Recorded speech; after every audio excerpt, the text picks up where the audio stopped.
Hello and welcome to the Passion Show. My name is Phil and joining me as always is my co-host Kyle. Hello. And this week we are joined by James Hanvey. Hello.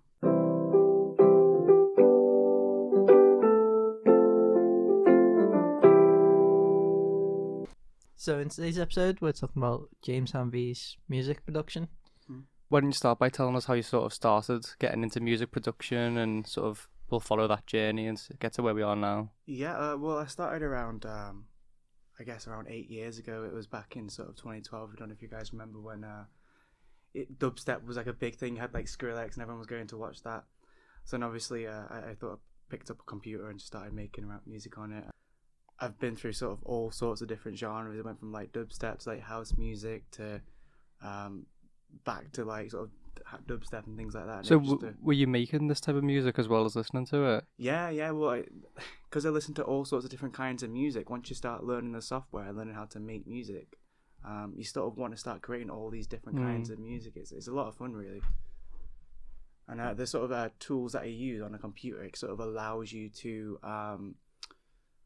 sort of make whatever you want, really. And in a sense, that I say it's like an instrument in the same way sort of a piano or a guitar is an instrument, except I suppose you aren't as limited as those are. I mean, if you play a piano, if you've got a piano, then all you can really do is piano-based music. But with a sort of audio production suite, all that sort of software and the tools at your disposal, you can do sort of all sorts with it. Which I suppose it gives you the opportunity to be like more creative if you have these like, let's say, instruments at your disposal to like put in a song and you can test out new things. Yeah, you can do all sorts with it. It's really the sky is your limit with this sort of things, which is what I've always sort of really loved about it.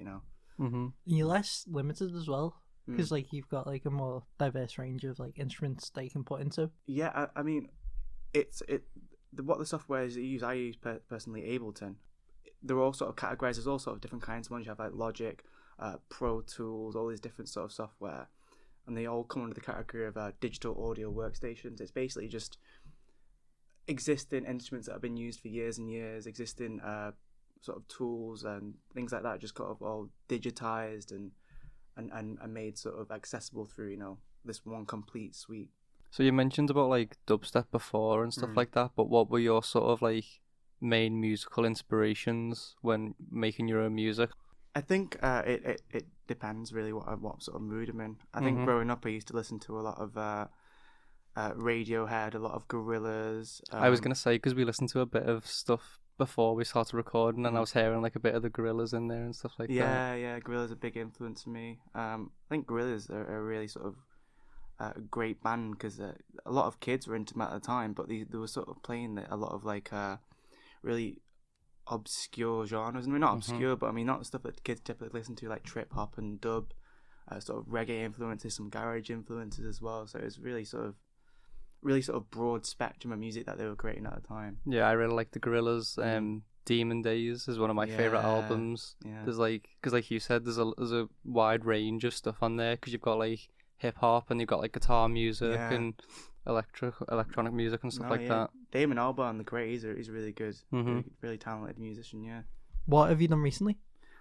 Recently, the stuff that I showed you before, that was more sort of acoustic instrumental stuff, and I think throughout the sort of time that I've been making music, all these different genres that I've made, I've always found myself in a sort of creative block, a creative rut. And I feel like that's just kind of me trying to find the style and music that I feel comfortable with, rather than just sort of having a creative block. So I think at the minute with this recent move to sort of folky, sort of indie music, it's kind of a lot easier to create music because it's the sort of music that I grew up listening to and surround myself with half the time. The stuff that I used to sort of make, the housey stuff, more electronic stuff, that was more sort of time and a place sort of thing. I was into it at the time, whereas this stuff is always sort of carried through me, so I find it a lot easier to get out of creative blocks and things like that. It sounds like your music taste has sort of developed in terms of what you listen to and what you create. Yeah. But as it kind of came like full circle to where now you're making stuff that you listen to when you were a child more. Yeah, it's quite a weird sort of journey. I mean, I don't imagine I'll stick on sort of this music for the sort of stuff that I'm making now for much longer than I already am. But yeah, I feel like you've always got to get moving, and I've sort of shied away from singing on songs for a bit, but one day I just thought, you know what, screw it, I'm just going to start doing it. And yeah, it turned out alright. I quite enjoyed Sounded it. good to us. There Yeah, will it be sounds good. there will be links to your SoundCloud, Hmm. so everyone can Listen to the EP. go listen to stuff and see Please what go you think. listen. Yeah. Yeah. Do you study music as well, or is it just like a hobby for you that you're sort of doing? So I did a music production technology at college. Mm-hmm. But that was more sort of things that you see around the studio, so sort of equipment setup and things like that. There was a bit on there. Mainly it is completely self-taught though. Oh yeah. I think That's impressive though, that you can teach yourself all that, because I know when we're recording the podcast and we're sort of looking at the big mixer with all the dials on it, it's pretty like It's intimidating. really daunting. But once you get yourself acquainted to it, I mean, every strip on that channel is basically the same one, just multiple across. But yeah, another thing that I like about the sort of audio production on the computer, things like that, it's all allows you to be a bit more intuitive, to kind of look at it and use your ears a lot more. Yeah. Whereas, you think of something like a guitar, even though you can just pick it up and play, you still need to really sort of discipline yourself and learn the scales and sort of become more dexterous, learn your finger motions, hand motions, things like that. Yeah. Do you play any instruments, or do you mainly just focus on like digital stuff? I can play a bit of guitar and a bit of piano, but I wouldn't say that I can play it. I mean, I can pick one up and come up with some ideas with it, but... Yeah. Is that what you do to like start writing a song potentially, or do you just go straight to like the laptop? It depends. Every song's a bit different, really. Sometimes it can sort of... It's mainly with the piano that I'll mess around with and start getting like some sort of chord progressions ready, and then you sort of...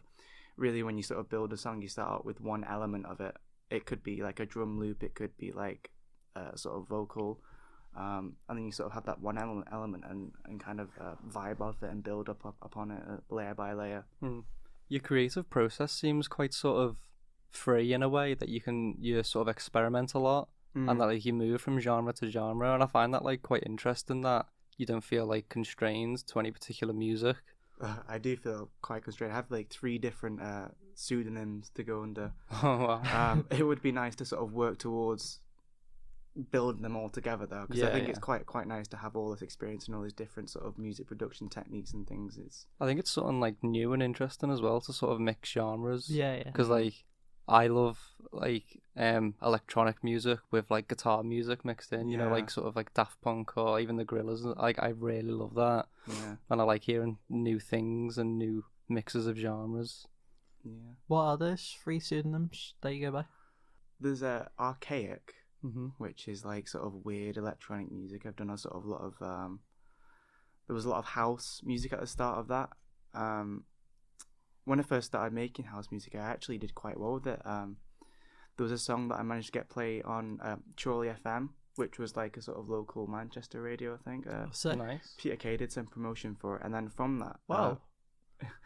it actually got signed to a label, Unique Records, and it's got like 30,000 plays on SoundCloud. That's so now. cool. It's on Spotify and things. It did alright, but I just got bored of making house music, so I ended up just stopping. So that pseudonym's kind of just a bit dead now. And It's then good there's, that you didn't just carry on because of the success. Yeah. Well, I wouldn't call it success. It is successful. It took off a bit, didn't it? You know what I mean? I guess, yeah.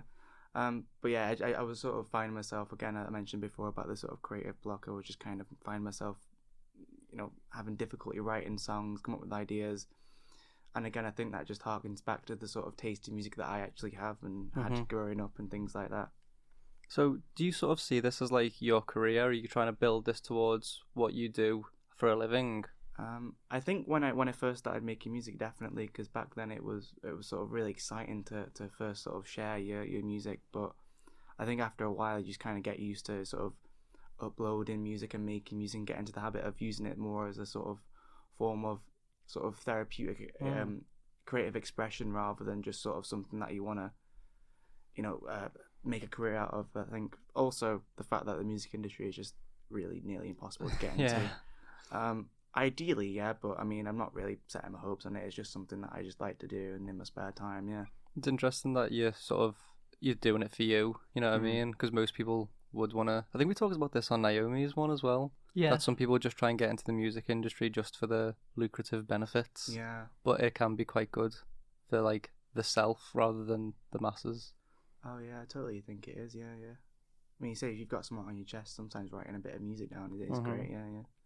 So for people who want to get into creating music, what advice would you say to like start when they're sort of sat there with like their recording program in front of them? Where'd you go to?